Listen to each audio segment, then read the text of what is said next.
बिस्मिल्लाहिर्रहमानिर्रहीम। Dear student, अस्सलाम वालेकुम। कैसे हो आप सब? उम्मीद करती हूँ आप खैरियत से होंगे। मैं हूँ आपकी क्लास 1 की टीचर। आज मैं आपको पढ़ाने जा रही हूँ उर्दू। तमाम बच्चे अब अपनी अपनी किताबें खोल लें।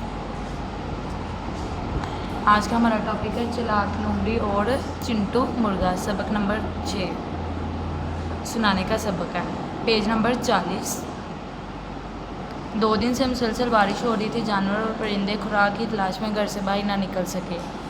आखिर तीसरे दिन बारिश रुक गई और बादल छट गए। अब यहाँ पे हम चलाक लोमड़ी और चिंटू मुर्गे के बारे में स्टोरी ये पढ़ेंगे कि यहाँ पे मुर्गा बात कर रहा है कि 2 दिन से मुसलसल बारिश हो रही थी और तमाम जानवर और परिंदे खुराक की तलाश में घर से बाहर नहीं थे निकल सके। आखिर जब तीसरे दिन बारिश रुकी और बादल छट गए, चिंटू मुर्गा बहुत परेशान था क्योंकि वो 2 दिन से खुलकर बांग नहीं दे सका। बांग मीन्स के जो मुर्गा अजान देता है। सुबह होते ही जो हर तरफ सूरज की रोशनी फैली तो पर फड़फड़ाता हुआ बाहर निकला और एक ऊंचे दरख्त की चोटी पर जा पहुंचा। इसने अपने परों को फैलाया और ज़ोर ज़ोर से बोला, कुकरू कूँ कुकरू कूँ। वो 2 दिन बाद खुलकर बांग देने की वजह से बहुत खुश हुआ। फिर क्या था, वो ऊपर तले बांगे देने लगा, कुकरू कूँ, जैसे कह रहा हो कि मैं बहुत खुश हूँ। बी लोमड़ी के कान में ये आवाज़ पड़ी, वो खुशी से उछल पड़ी। अब इसमें क्या बता रहा है कि मुर्गा अपनी खुशी की इंतहा बता रहा है कि 2 दिन से जब उसने बांग नहीं थी दी, तो जब उसको तीसरे दिन बांग देने का मौका मिला तो वो बहुत ज़्यादा खुशी में बांग दे रहा था, उछल उछल कर। ऐसे बांग दे रहा था कि जैसे वो कह रहा हो मैं बहुत ज़्यादा खुश हूँ।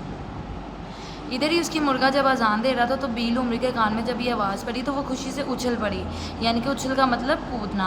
वो 2 दिन से भूखी थी, दिल ही दिल में कहने लगी, आहा आज तो अच्छा शिकार मिल गया, वारे न्यारे हो जाएंगे, यानी कि बहुत ज़्यादा मज़ा आएगा, मज़े से खाऊंगी। खुशी से उछलती कूदती वो पानी में शप शप करती बी लोमड़ी वहाँ पहुँची।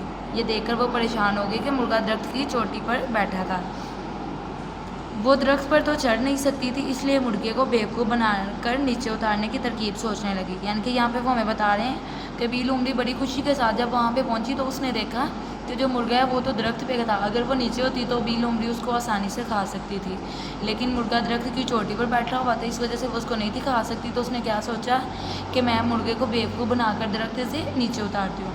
आगे आ जाए पेज नंबर 41 पर। आखिर वो कुछ सोच कर बोली, भाई मुर्गे, मैंने आज एक अच्छी खबर सुनी है, क्या तुम्हें कुछ मालूम है? मुर्गे ने हैरानी से पूछा, कैसी खबर? मुझे तो कुछ मालूम नहीं। ये सुनकर लोमड़ी ने कहा, जंगल के सब जानवरों ने फैसला किया है कि वो आइंदा आपस में मिलजुल कर रहेंगे। तुम्हें भी मुझसे डरने की कोई ज़रूरत नहीं है। मौसम सुहाना है, आओ दोनों मिलकर खेलते हैं। अब ये देखिए, मुर्गी उससे बी लोमड़ी उससे सच तो नहीं थी बोल रही, वो मुर्गे को बेवकूफ़ बना रही थी। असल में वो उसको खाना चाहती थी, इस वजह से उसको कह रही थी कि सारे जानवरों ने आपस में फ़ैसला किया हम मिलकर रहेंगे और आपस में लड़ाई झगड़ा कभी भी नहीं करेंगे।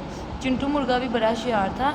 इसने सोचा कि लोमड़ी चालाकी दिखा रही है, क्यों ना मैं आज इसे ही सबक सिखाऊं। ये सोचकर वो बोला, खबर तो बहुत अच्छी है, वो सामने से कुछ शिकारी कुत्ते आ रहे हैं, जाओ इन्हें भी बुला लाओ, फिर मिलकर खेलते हैं। अब ये देखें, यहाँ पे मुर्गा भी बहुत तेज़ निकला। उसने क्या कहा कि लोमड़ी तो हर किसी को बेवकूफ़ बनाती है, तो क्यों ना आज इसको बेवकूफ़ बनाया जाए।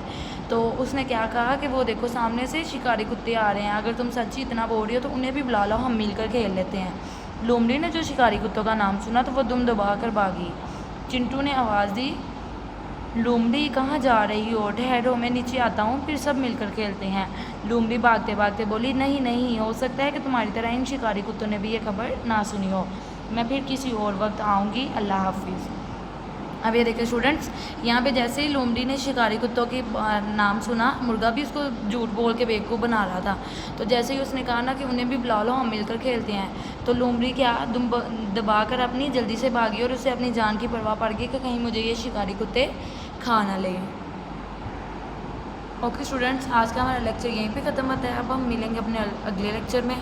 तब तक अपना बहुत सारा ख्याल रखिएगा और मुझे दुआओं में याद रखिएगा। अल्लाह हाफिज़।